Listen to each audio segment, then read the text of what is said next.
Hi, I'm Craig with ApplianceVideo.com. Today, we'll be taking a look at your flame sensor on this LG gas dryer.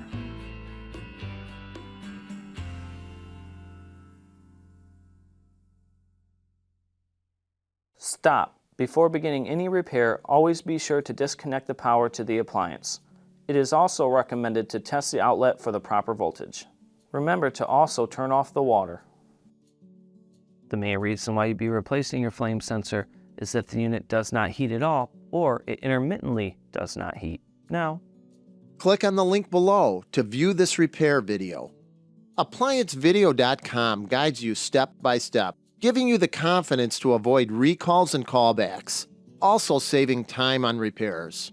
Whether you're up against an uncommon repair or the latest appliance on the market, our videos have been created with you in mind.